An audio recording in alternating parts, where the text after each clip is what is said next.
and welcome to News Channel 8. I'm Jerome Aegean, and in tonight's top stories we recap for you the violence which has occurred in our territory over the weekend, as well as a message for gun owners in the territory. Here's News Channel 8's Wes Small. Thanks a lot, Jerome. Not too much happening over the weekend for crime, and that is a good news finally for this reporter, the VIPD and the like, that's for sure. But one thing we could see is that 18-year-old Hakeem Javois has now been added to the list of 5 people who shot up Montbijou recently. You might remember that. And now he joins his mom and dad, who are already in jail. $100,000 bail is for Hakeem Javois. He's been charged with reckless endangerment. You might remember that incident when they were shooting up Montbijou. At least 100 homes were in jeopardy of getting hit, and prosecutors, Chief Benta, and the judges have said enough is enough. Reckless endangerment charges will be added, so we'll have to wait and see how those charges mount up. Now, a word about illegal firearms. You only have a few hours left for Virgin Islanders to take advantage of the Firearms License Renewal Amnesty Program. That started on January 19th. Well, it ends tomorrow, March 31st. I've been in touch with Melody Rames, VIPD spokesperson, and she is diligently checking with her officials to see if there will be a leniency period, if you will. Perhaps they'll extend that period, and we'll have to wait and see about that. But for now, any person with an unregistered firearm can have their firearm registered. You just have a few hours, and if you meet the qualifications during the amnesty period, anyone who is found with unregistered firearm after this deadline will be in violation. You could lose your license, privileges, and yes, you can and will face prosecution. If you need any more information about the Firearm Amnesty Program, then you should call 778-2211. Here at Anselmo Marshall Command at Basin Triangle, I'm Wes Small for News Channel 8. Thanks, Wes. And Melody Rames, the Virgin Islands Police Department spokesperson, wants to inform everyone out there who is carrying a gun that your amnesty to register those guns has been pulled back to April 10th. And now we bring you part 2 of violence and youth in the territory. Here's News Channel 8's Wes Small. I have never in my life been to a babysitter.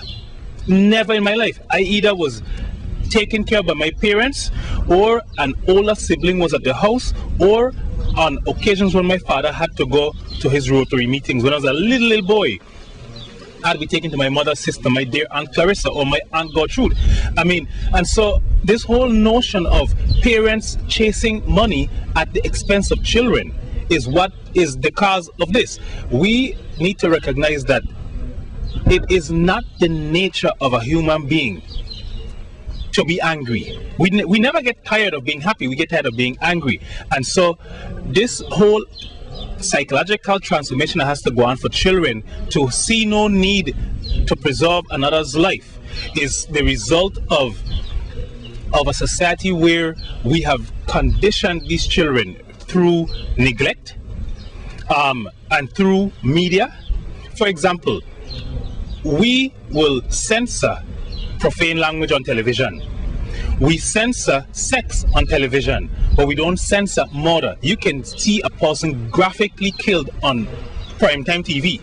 And video games. Definitely. And so these are children that have been completely desensitized to what murder and death and pain and all these things are. As a matter of fact, they find them fascinating.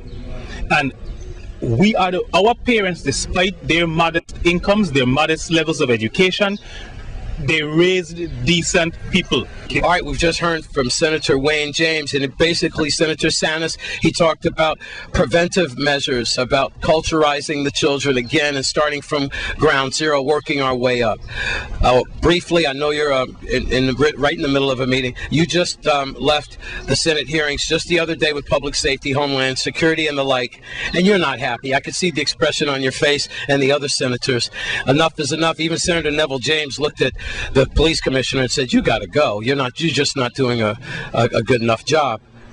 What are we going to do? Well, you know what, and I have to agree with my fellow senators. We are very dissatisfied with what's going on, especially in the law enforcement department. But at the same time, I have to give them credit because for the past few months, they have been improving in terms of combating crime. But getting back to this problem that we have with our youths here in the Virgin Islands, it starts at home, and I keep emphasizing that.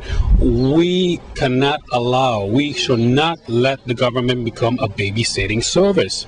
It starts at home. We have to let these parents be responsible, hold them accountable for the actions of their children. And we are going to look into several programs to, and I hate to use the word, but to educate these young parents that cannot manage their kids, because that's what it boils down to. Their kids are running the household. Could you imagine if our kids will do that to us? Didn't happen. Exactly, and that's what I'm saying. I'm sorry, but my dad said, I brought you here and I'll take you out. I know we couldn't come to those measures, but again, things have changed. It's almost changed to the point where the children have more rights than the parents. Today, you've got children telling their parents what to do, like you said. And that's exactly what's going on. And it starts at home, and it starts in the educational system. It starts at school. Right now, in our times, teachers used to be teachers, educators. Now, a teacher have to be a social worker. A teacher have to be a police officer, a therapist. Come on. Yes. Come on. It's just too much right now. Exactly. So what is going to be your next move as a senator? Well, what we're going to start doing and I was going to say commissioner, but as chairperson of public safety, is that I am going to have meetings with the senators responsible for education, which is Senator Wayne James, the economic development, parks and recreation. We're going to sit down and we're going to come up with a plan to involve everybody in the community, because it's very important that we involve the community. To me, that's number one. I know that saying about it takes a village to raise a child. You know what? That is so true. It is so true. Wayne James said. Exactly. So we need to work together, bring all these different entities working together as one. And I'm telling you, and I'm going to make a warning to all criminal elements. The 28th legislature is a new sheriff in town, and we are going to work together to eradicate the criminal elements from our society. We have to make this a safe place, not just for us, but for our future generations. Thank you, sir. Thank you. And good luck with your meetings. Thank you very much. Well, there you have it. Echoes of sentiment from Senator Wayne James and also Senator Samuel Sanis.